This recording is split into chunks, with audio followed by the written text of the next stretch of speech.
찬양 드리고 우리가 주님께 말씀을 드릴 때에 아버지 우리가 기도로 주님께 말씀을 드리며 또한 주님 말씀을 우리의 귀로 바르게 알아들을 수 있는 시간 될 수 있기를 원합니다. 하나님 우리 마음을 기경하시고 그냥 말씀으로 또한 우리의 삶을 변화시켜 주시는 은혜가 있기를 원합니다. 은혜를 사모하오니 주님 은혜를 부어주시고 또한 주님 한량 없으신 주님의 자비하심과 아버지 하나님의 좋으신 주님의 편하심을 지금 맛볼 수 있는 시간 될 수 있도록 인도하여 주시옵소서. 아버지 시간 요엘의 말씀을 우리에게 들려주실 텐데 아버지 편하시고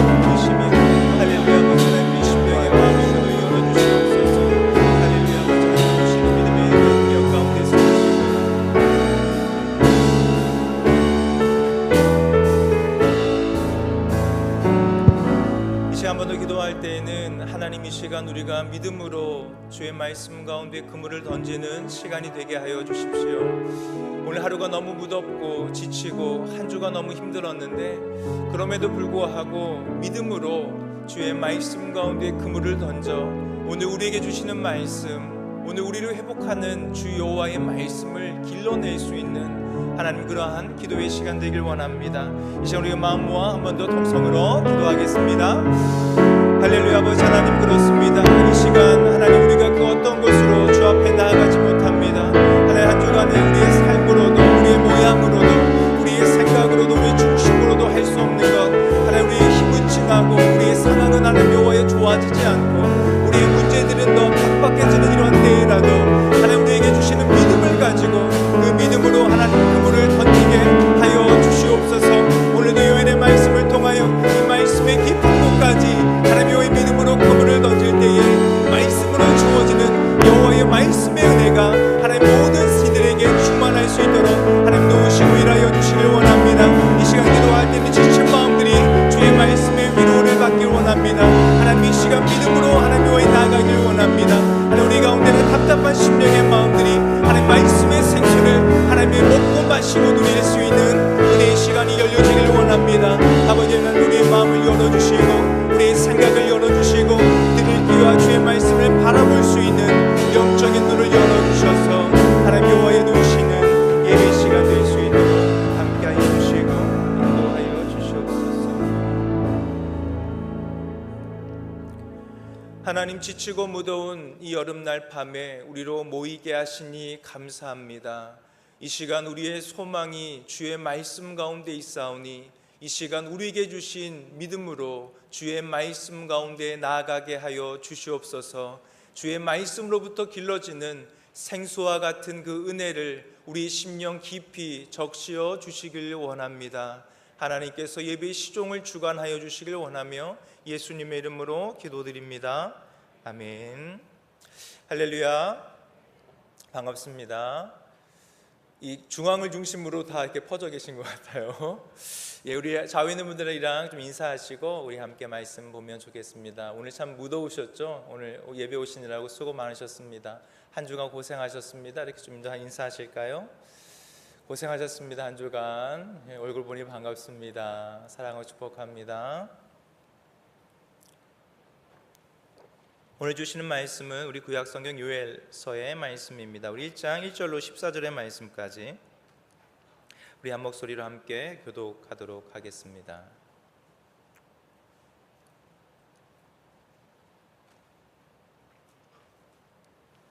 구약성경 1270쪽이 되는데요, 요엘서 1장 1절로 14절 말씀까지 제가 한 절, 우리 성도님께서 한 절 교독하도록 하겠습니다.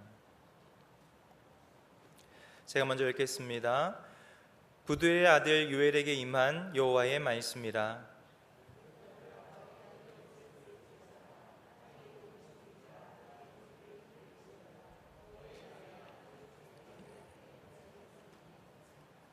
너희는 이 일을 너희 자녀에게 말하고 너희 자녀는 자기 자녀에게 말하고 그 자녀는 후세에 말할 것이니라.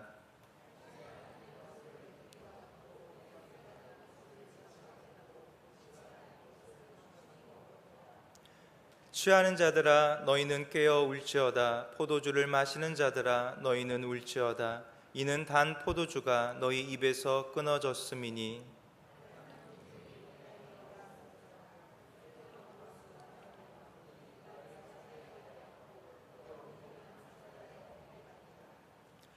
그들이 내 포도나무를 멸하며 내 무화과 나무를 긁어 말갛게 벗겨서 버리니 그 모든 가지가 하얗게 되었도다.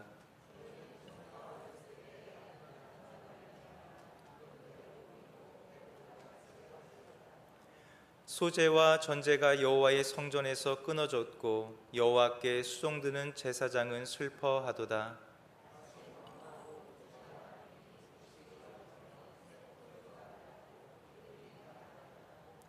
농부들아 너희는 부끄러워할지어다. 포도원을 가꾸는 자들아 곡할지어다.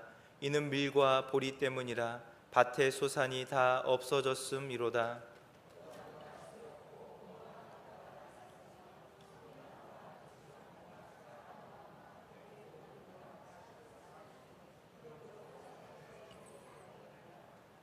제사장들아 너희는 굵은 배로 동이고 슬피 울지어다. 제단에 수종드는 자들아 너희는 울지어다.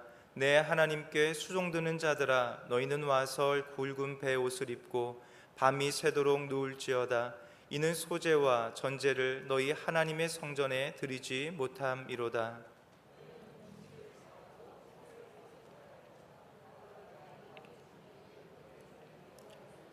모으고 여호와께 부르짖을지어다. 아멘. 우리는 지금 가스펠 프로젝트 5권의 국가의 말씀을 가지고 함께 나누고 있습니다. 지금 열왕기 상하의 역사 안에서 선포되는 예언자의 메시지의 이야기를 듣고 있는데요. 오늘은 구약소 선지자 중에 하나인 요엘 선지자의 이야기를 오늘 본문의 내용을 중심으로 함께 나누고자 합니다. 사실 선지자 요엘이라고 이야기할 때 오늘 성경 1장 1절은 이렇게 그에 대해서 말씀하고 있습니다. 1장 1절을 보면 이렇게 말씀하죠. 부두엘의 아들 요엘에게 임한 여호와의 말씀이라 라고 이야기합니다. 사실 이 요엘이 어떤 사람인지에 대한 구체적인 정보를 성경은 우리에게 제공해주고 있지 않습니다. 도리어 한 가지로 이야기할 때 부두엘이라고 하는 사람의 아들로서 하나님의 말씀을 받은 요엘이라고 하는 사람을 우리에게 소개해 줄 뿐입니다. 이 요엘이라고 하는 이름의 뜻은요, 여호와는 하나님이시다 라고 하는 의미를 가지고 있습니다. 그러니까 성경이 우리에게 제공하는 단서 하나는 여호와는 하나님입니다 라고 하는 것을 어찌 보면 그의 이름으로 택하였고 그의 평생의 삶을 여호와가 정말 우리가 추구할 하나님 그분입니다 라고 하는 것을 증거하며 살았던 요엘이라고 하는 한 선지자를 우리에게 이야기해 주는 것입니다.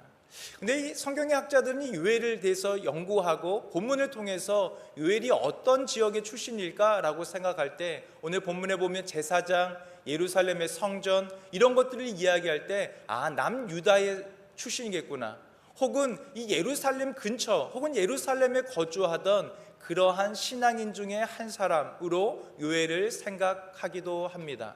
근데 우리가 보통 역사서를 함께 이 예언서와 공부할 때 늘 말씀드렸던 게 뭐죠? 하나님의 말씀이 예언이라고 하는 것은 늘 무엇과 함께 선포된다고요?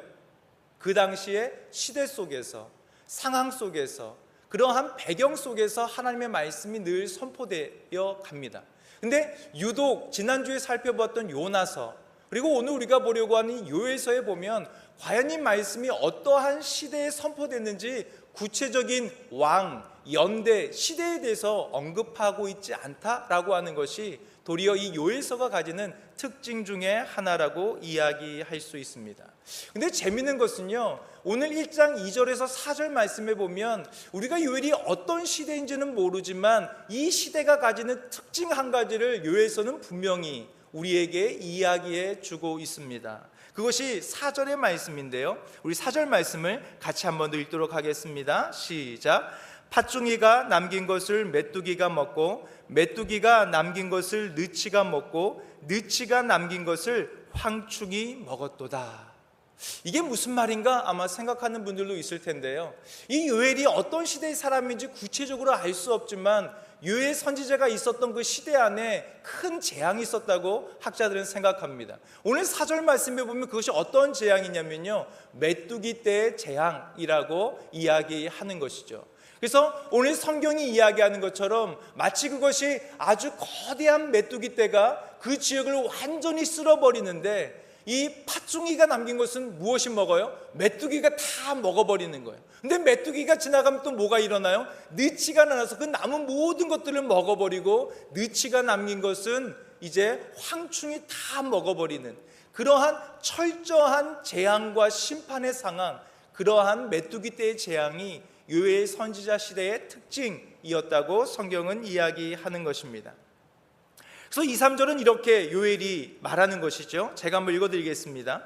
늙은 자들아 너희는 이것을 들을지어다. 땅의 모든 주민들아 너희는 귀를 기울일지어다. 너희의 날에나 너희 조상들의 날에 이런 일이 있었느냐? 이런 일이 무엇일까요? 이렇게 험악한 모든 것들을 다 앗아가고 먹어버리는 이러한 재앙이 일어난 일이 있느냐라고 하는 것을 회중들에게 질문하는 것이죠. 이것이 얼마나 충격적인 재앙이었냐면 3절 말씀에 보면 너희는 이 일을 너희 자녀에게 말하고 너희 자녀는 자기 자녀에게 말하고 그 자녀는 후세에 이것을 꼭 이야기해 주어야 한다라고 말하는 것입니다. 왜일까요? 이 메뚜기의 재앙을 왜 자녀가 또 다른 자녀에게, 후세에게 계속 이야기해야 할까요? 오늘 성경은 이 메뚜기 재앙이 단순히 자연재해가 아니라 하나님의 심판의 한 징조로서의 재앙이라고 말씀하고 있기 때문에 그렇습니다. 그래서 이러한 메뚜기의 재앙이, 큰 재앙이 사이를 지나치고 나니까 아마 이 사람들이 허무하고 지치고 아마 손을 놓았던 것 같아요. 그래서 이제 이 선지자가 이 시대를 향하여서 이렇게 선포하는 것입니다. 오늘 5절 말씀에 보면요, 이렇게 하는 거죠. 취하는 자들아, 그리고 또 뭐요? 포도주를 마시는 자들아 라고 한 사람 한 사람을 호출하면서 회중을 불러내면서 5절 말씀입니다. 취하는 자들아 너희는 깨어 울지어다. 포도주를 마시는 자들아 너희는 울지어다 라고 그렇게 예언자 요엘은 선포합니다. 그래서 이러한 큰 재앙 앞에서 우리가 울어야 할 때다. 이것이 하나님으로부터 온 심판이니 경고의 메시지니 이러한 재앙 앞에서 우리가 넋 빠져 앉아있지 않고 울어야 할 때다라고 하는 것을 강조합니다. 왜냐하면 이전에는 영적인 무감각, 너희가 그동안은 취하고 포도주를 마시고 영적으로 무감각해져서 하나님 신앙을 잃어버렸다면 이러한 재앙 앞에서 너희가 해야 할 것은 울 일이다 라고 하는 것을 강조하는 것입니다. 왜 울어야 하는가? 이는 단 포도주가 너희의 입에서 다 끊어졌다. 너희를 달달하게 하던 것들, 너희를 즐겁게 하던 것들, 너희를 만족하게 했던 그 모든 것들이 이제 다 끊어졌으니까 너희가 이제는 하나님 앞에 울어야 할 때다라고 하는 것을 요엘은 강조하는 것입니다. 근데 이것이 얼마나 철저하게 심판당하고 멸망하였던지 7절에 보면 뭐라고 이야기합니까? 7절 같이 읽겠습니다. 그들이 내 포도나무를 멸하며 내 무화과 나무를 긁어 말갛게 벗겨서 버리니 그 모든 가지가 하얗게 되었도다.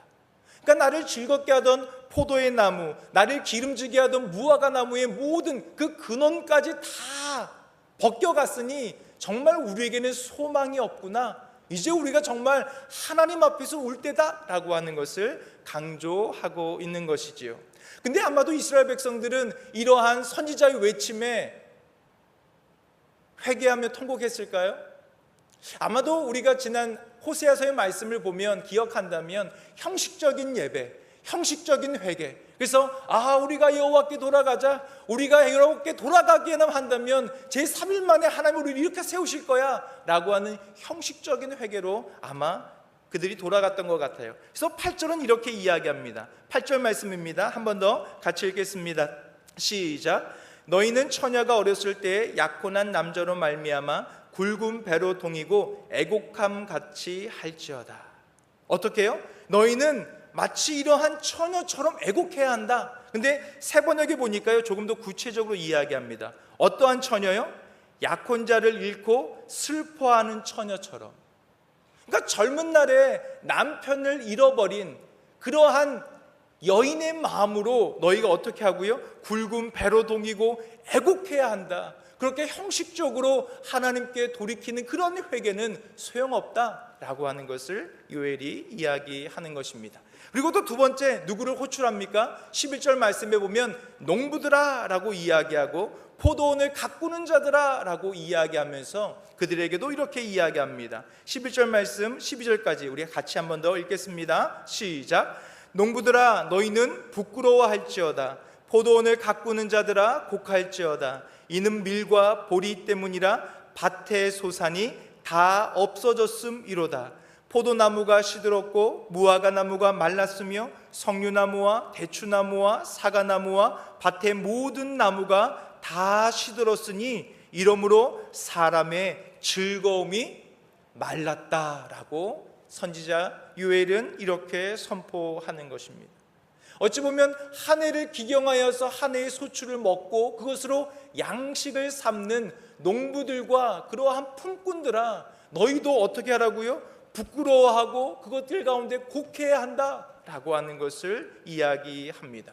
그리고 마지막 세 번째로 보면 제사장들아 라고 이야기하죠. 우리 13절 말씀입니다. 함께 한번 더 읽겠습니다.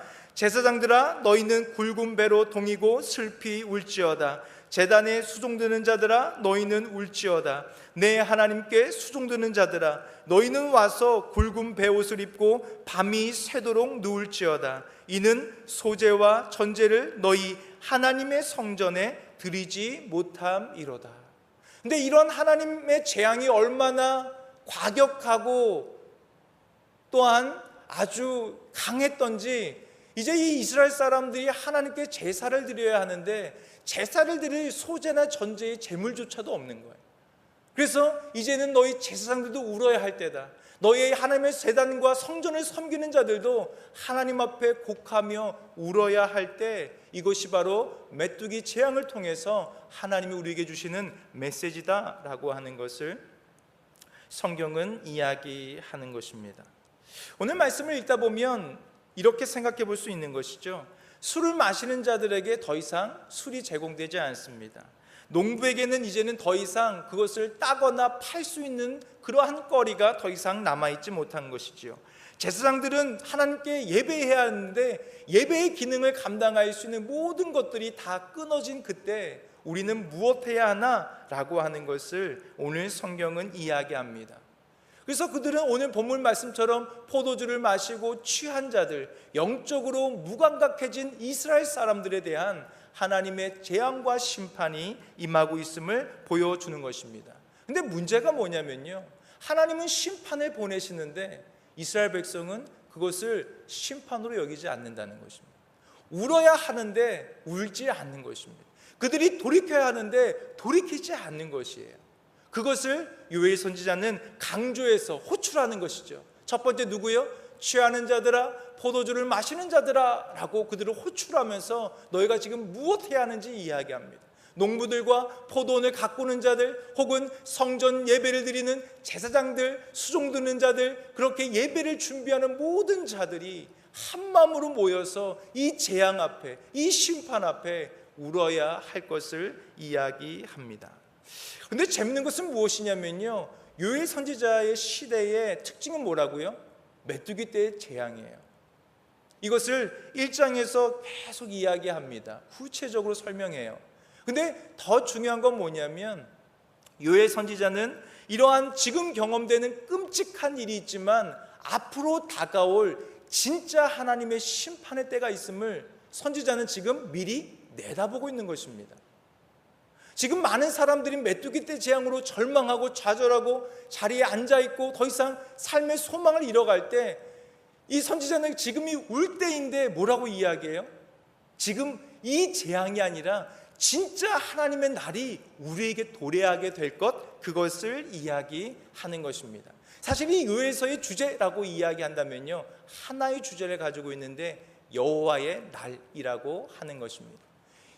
이 요엘서의 주제가 뭐라고요? 여호와의 날입니다.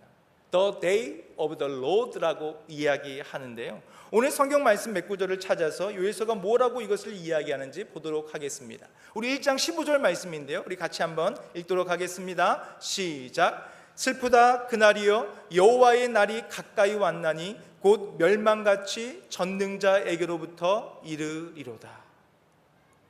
지금의 일도 너무 힘들고 힘겹고 슬픈데 15절에 뭐라고 이야기해요? 이 슬픔 정도가 아니라 정말 큰 슬픔, 그날이 오는데, 그날이 어떤 날이고요? 어떤 날이라고요? 여호와의 날이 지금 가까이 우리에게 왔다라고 하는 것을 예언자는 다시 바라보면서 예언을 선포하게 되는 것입니다. 또한 2장 1절은 뭐라고 이야기합니까? 함께 읽겠습니다. 시작. 시온에서 나팔을 불며 나의 거룩한 산에서 경고의 소리를 질러 이 땅 주민들로 다 떨게 할지니 이는 여호와의 날이 이르게 됨이니라. 그것이 어떻다고요? 이제 임박하였다, 가까이 오고 임박하였다라고 그렇게 이야기하는 것이죠. 이러한 여호와의 날에 대해서 요엘서 7장 2장 7절에서 11절 말씀은 좀 더 구체적으로 설명해 주고 있는데요, 제가 읽어드리도록 하겠습니다. 그들이 용사같이 달리며 무사같이 성을 기어오르며 각기 자기의 길로 나아가되 그 줄을 이탈하지 아니하며 피차에 부딪히지 아니하고 각기 자기의 길로 나아가며 무기를 돌파하고 나아가나 상하지 아니하며 성중에 뛰어들어가며 성 위에 달리며 집에 기어오르며 도둑같이 창으로 들어가니 그 앞에서 땅이 진동하며 하늘이 떨며 해와 달이 캄캄하며 별들이 빛을 거두도다.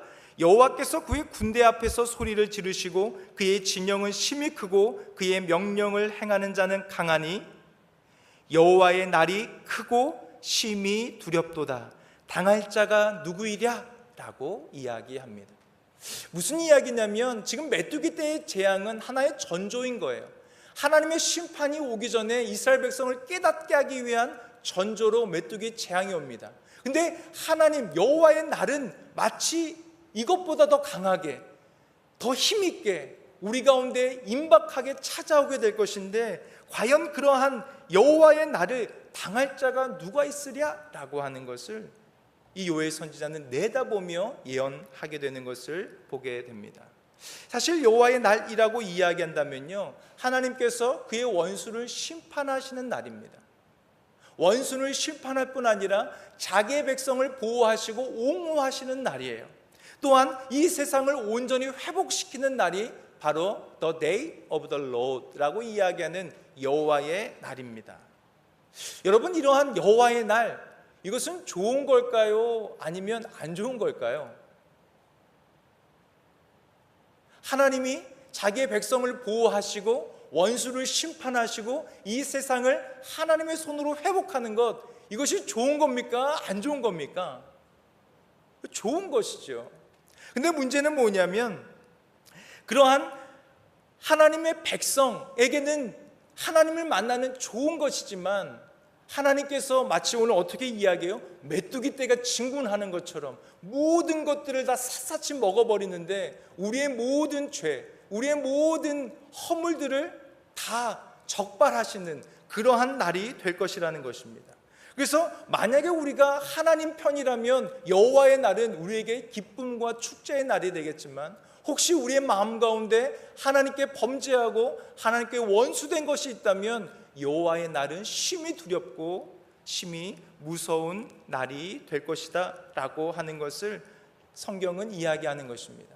그래서 아모스 4장 12절은 이렇게 이야기하는데요, 이러한 배경을 가지고 아모스 4장 12절을 읽으면요, 우리 4장 12절 앞에 있으니까 보이시나요? 같이 한번 읽어볼까요? 시작. 그러므로 이스라엘아, 내가 이와 같이 내가 내게 행하리라. 내가 이것을 내게 행하리니 이스라엘아, 내 하나님 만나기를 준비하라. 너의 하나님 만나는 것을 준비하라. 이것이 여러분에게 복음입니까? 아니면 여러분에게 두려움입니까? 사실 이것을 요엘 선지자는 지금 이러한 메뚜기 재앙 가운데 있는 이스라엘 사회에 던지는 것입니다. 또한 이것은 우리의 삶 가운데 물어봐야 하는 것이죠. 하나님 만나는 것이 지금 나의 상황 속에서 기대될 일인가? 아니면 정말 두렵고 정말 숨어버릴 만한 그러한 일인가? 라고 하는 것을 우리는 생각해 보아야 합니다. 만약에 오늘 예배가 끝나고 내가 정말 좋아하는 사람이 끝나고 좀 만납시다 라고 하는 것과, 혹은 나와 원수된 자가, 혹은 내가 빚져 있는 빚쟁이가 오늘 끝나고 좀 만납시다 라고 하는 것과, 이 만남이라고 하는 것이 어떠한 뉘앙스로 들리는가? 내가 하나님과 좋은 관계, 믿음의 관계, 그런 은혜의 관계를 누리고 있다면 그 만남은 기쁨과 감사와 충만한 축제의 만남이 되겠지만, 우리 안에 하나님께 부끄러운, 하나님을 따른다고 하지만 하나님을 따라가지 못하는 그러한 우리의 죄와 허물들, 연약함들을 생각한다면 하나님을 만나는 여호와의 날이라고 하는 것은 정말이지 두려움과 공포, 재앙의 날이 될 수밖에 없는 것입니다.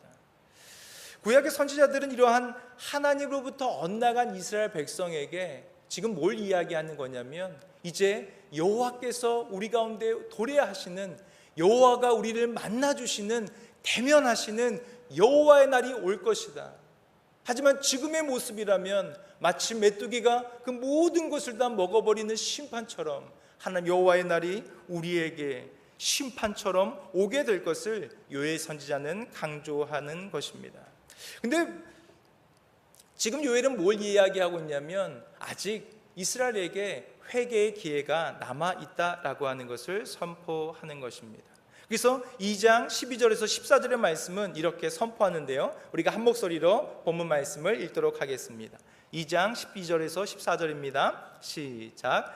여호와의 말씀에 너희는 이제라도 금식하고 울며 애통하고 마음을 다하여 내게로 돌아오라 하셨나니, 너희는 옷을 찢지 말고 마음을 찢고 너희 하나님 여호와께로 돌아올지어다.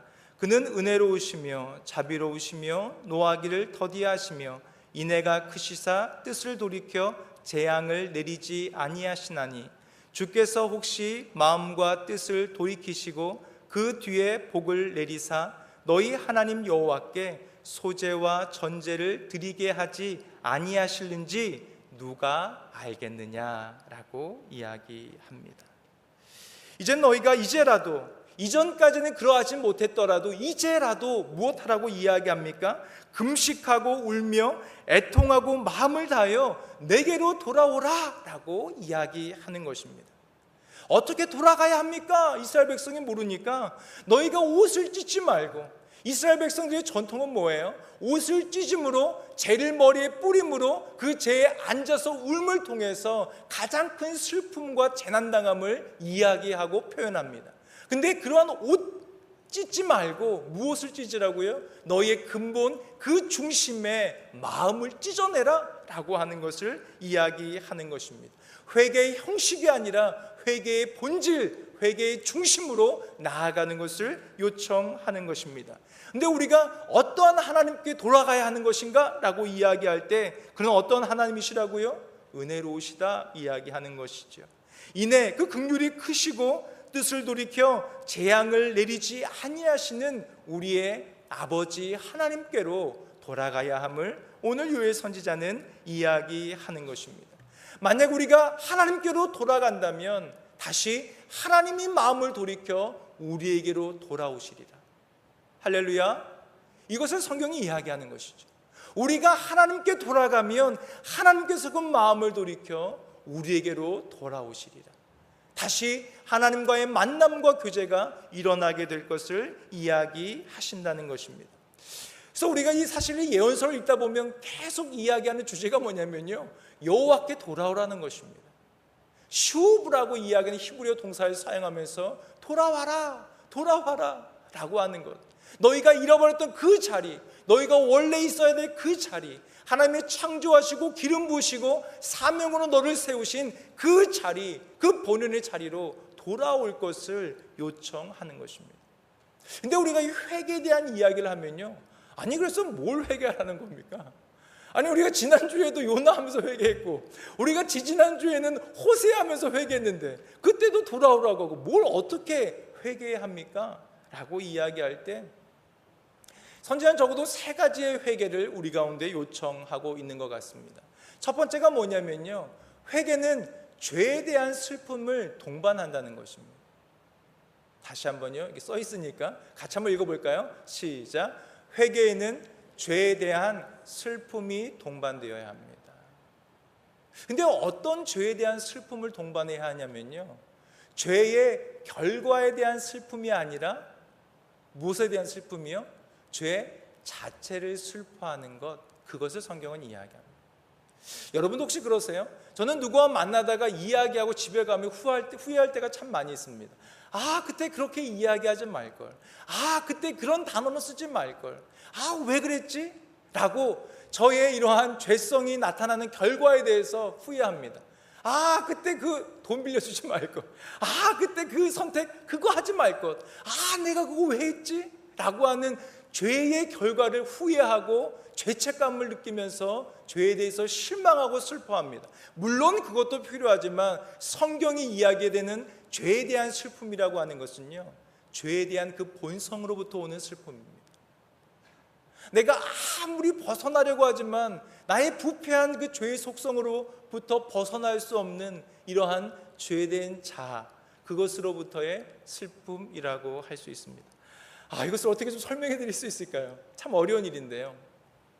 언젠가도 한번 말씀드린 것 같지만 저희 아버님이 살아생전에 저희가 가장 기억 남는 것 중에 하나는 뭐냐면요, 그 초등학교 때 같이 목욕탕을 가면 이렇게 때를 밀어주시는 거예요.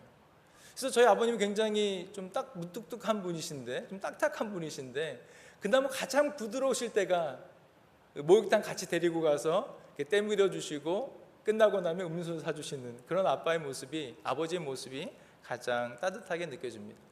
근데 그때 아버지가 뭘 하셨냐면요, 목욕탕에 가면 저에게 떼쓰곤을 하나 건네주고 형에게도 하나 줍니다.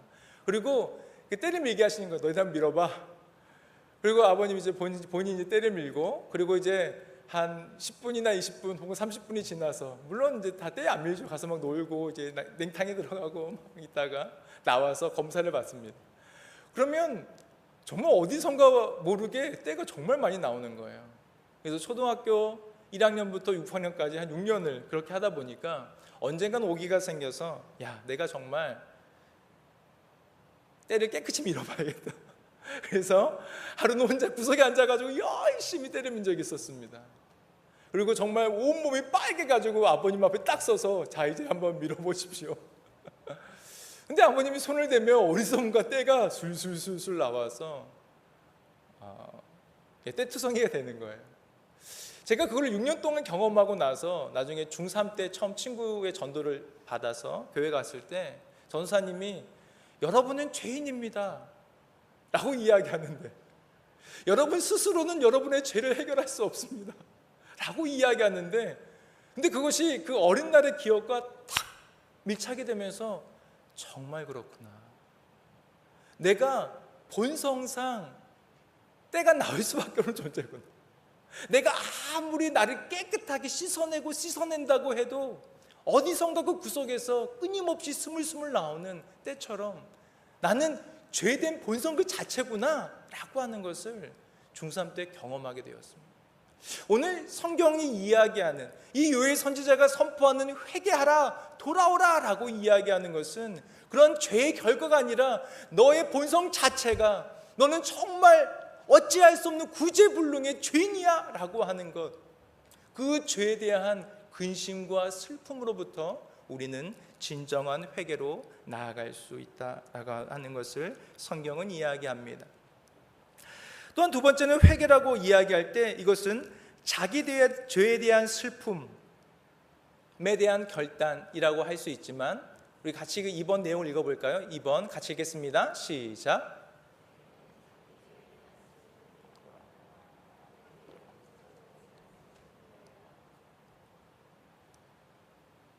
사실은 우리가 회개할 때 보면요, 저도 그렇지만 자기 연민에 빠질 때가 있습니다. 그래서 자기 죄에 대한 슬픔이 너무 큰 거예요. 아, 내가 또 이런 죄를 짓고 또 이런 죄를 짓고 내가 이러한 죄투성이구나 하는 자기 죄에 대한 연민과 슬픔으로 우리가 회개해야 하는 것인데, 여기에 멈추는 것이 아니라요, 무엇이라고요? 하나님께 드린 상처, 하나님이 나를 너무 사랑하시는데 그 하나님을 버리고 빗나가 버리는, 그래서 하나님 아버지를 가슴 아프게 한 그 슬픔으로부터 우리의 회개는 이어져야 한다 라고 하는 것을 또한 성경은 이야기합니다. 이게 구분이 되시나요? 이해가 되시나요? 세 번째입니다. 같이 읽겠습니다. 시작. 회개는 그만두는 것일 뿐만 아니라 돌이키는 것이다 라고 하는 것입니다. 많은 사람들은 회개라고 이야기하면 내가 하던 잘못들을 스탑, 멈추는 것이라고 이야기하지만요, 그것을 멈추는 것일 뿐 아니라 돌아가는 것입니다. 내가 하던 죄의 행동을 그만하는 것뿐 아니라 이제는 하나님이 여기시는, 하나님이 기뻐하시는 일로 돌이키는 것까지를 우리는 회개라고 이야기하는 것입니다. 오늘 요엘 선지자는 오늘 본문 말씀에서 이렇게 말씀합니다. 다시 한번 읽어드리겠습니다. 여호와의 말씀에 너희는 이제라도 금식하고 울며 애통하고 마음을 다하여 내게로 돌아오라 하셨나니 너희는 옷을 찢지 말고 마음을 찢고 너희 하나님 여호와께로 돌아올지어다 라고 이야기하는 회개의 초청은 이러한 죄의 결과에 대한 슬픔이 아니라 죄 자체에 대한 슬픔, 자기의 죄에 대한 연민일 뿐 아니라 하나님께 드린 상처에 대한 아픔, 또한 죄에게는 그만두는 것일 뿐 아니라 하나님께 돌아가는 것이라고 하는 것을 요엘 선지자도 동일하게 우리 가운데 이야기해 주고 있는 것입니다. 그러면 이러한 회개에 대한 결과는 어떠한 것인가? 오늘 그 결과 내용으로 오늘 본문 말씀을 정리하려고 합니다. 2장 18절의 말씀입니다. 우리 같이 한번 읽겠습니다. 시작. 그때 여호와께서 자기의 땅을 극진히 사랑하시어 그의 백성을 불쌍히 여기실 것이라. 한 번 다시 읽겠습니다. 그때에 여호와께서 자기의 땅을 극진히 사랑하시어 그의 백성을 불쌍히 여기실 것이라. 우리가 하나님께 돌아가면 하나님이 그 사랑과 불쌍히 여기심으로 우리에게 다시 돌아오시리라. 이것이 회개로부터 주어지는 결과라고 성경은 이야기합니다. 또한 2장 21절의 말씀입니다. 우리 한 번 더 같이 읽겠습니다. 땅이여 두려워하지 말고 기뻐하며 즐거워할지어다. 여호와께서 큰 일을 행하셨음이로다. 우리가 기뻐하고 즐거워할 수 있다. 왜냐하면 우리가 돌이키고 회개할 때에 여호와께서 큰 일을 우리의 인생 가운데, 우리의 영혼 가운데 행하셨기 때문이다 라고 하는 것을 이야기하는 것이지요. 근데 요에서는 또 다른 과정으로 이 회개의 결과를 가지고 가는데요, 우리 2장 28절로 32절 마지막 구절입니다. 우리 같이 한번 읽도록 하겠습니다. 2장 28절로 32절 시작. 그 후에 내가 내 영을 만민에게 부어주리니 너희 자녀들이 장래일을 말할 것이며 너희 늙은이는 꿈을 꾸며 너희 젊은이는 이상을 볼 것이며 그때 내가 또 내 영을 남종과 여종에게 부어줄 것이며 내가 이적을 하늘과 땅에 베풀리니 곧 피와 불과 연기 기둥이라. 여호와의 크고 두려운 날이 이르기 전에 해가 어두워지고 달이 핏빛같이 변하려니와 누구든지 여호와의 이름을 부르는 자는 구원을 얻으리니 이는 나 여호와의 말대로 시온 산과 예루살렘에서 피할 자가 있을 것이며 남은 자 중에 나 여호와의 부름을 받을 자가 있을 것임이니라 라고 성경은 말씀하는 것이죠. 우리가 잘 아는 말씀이죠. 초대교회 오순절 함께 모여 사도들과 성도의 무리들이 함께 기도할 때에 이 말씀을 가지고 기도했다는 것을 우리는 잘 알고 있습니다. 오늘 성경은 이야기하기에 그 후에 어떤 일 후일까요? 우리가 그렇게 하나님께 빗나갔지만 하나님께 돌이키고 나오고 난 이후에 이제 하나님께서 하나님의 영을 만민에게 부어주겠다라고 이야기합니다. 자녀들에게, 늙은이에게, 젊은이에게, 또한 그 영을 남종과 여종에게, 모든 세대의 사람들에게 아낌없이 하나님의 영을 부어줄 것을 성경은 이야기하는 것입니다. 어떤 이들은 구약시대에도 성령님이 계셨습니까? 라고 질문하는 분들이 있는데요, 계셨죠. 창세기 1장 2절에 보면 하나님의 영이 수면에 운행하신다 라고 말씀하시죠. 때로는 성막을 제조하는 부살렐이나 오홀리밥 같은 사람들에게 하나님이 성령으로 기름 부어서 세우십니다. 솔로몬에게 지혜와 성령의 영으로 함께 하시고요, 또한 하나님께서 사사들에게 성령을 통해서 나귀뼈, 낙타뼈 하나로 수많은 블레셋 군대를 무찌르려고 하셨다는 성경의 기사와 역사들이 나타내어 있습니다. 근데 구약의 성령님의 역사는요, 특정한 장소 혹은 특정한 사람들에게 임하는 거예요.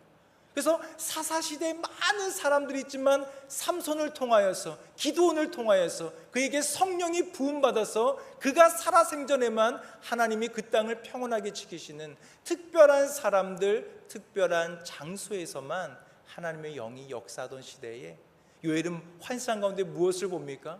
여호와께 돌아오는 자들이 이제는 만민에게, 모든 젊은이와 늙은이와 어린아이에게, 남종과 여종 모든 세대에게 하나님이 성령을 부으실 것을 그는 환상 가운데 보는 것입니다. 그래서 오늘 본문 말씀은 두 가지를 주시는 거죠. 만민에게 주의 영이 부어질 때에 누구든지 여호와의 이름을 부르는 자가 구원하게 되는 은혜가 있을 것이다. 할렐루야. 이런 은혜가 이 밤에 주의 이름으로 구하는 우리의 기도에 하나님이 응답하여 주시길 원합니다. 이번 수련회 가운데 정말 하나님의 영의 충만함이 만민에게, 그래서 우리 갓난 아이들에게도, 우리 유치부 아이들에게도, 우리가 설마 저런 사람에게도? 라고 하는 사람들에게까지 하나님의 영의 충만함들이 기름 부어지는 그러한 수련회가 되길 원합니다. 그래서 우리가 여호와의 날, 하나님 만나기를 준비하라 라고 이야기할 때 정말 주의 이름을 부르는 모든 자들이 구원을 얻고 하나님 만나는 것을 즐거워하고 기뻐하는 축제의 예배가 우리의 매주일 예배 가운데, 교제 가운데, 이번 수련회 가운데 함께 있길 원합니다. 이것이 요엘서가 우리 가운데 보여주는 주의 말씀입니다. 우리 찬양하고 가시고 오늘 본문 말씀을 기억하시며 함께 기도의 시간으로 나아가길 원합니다. 우리 아까 찬양했던 오직 주의 사랑의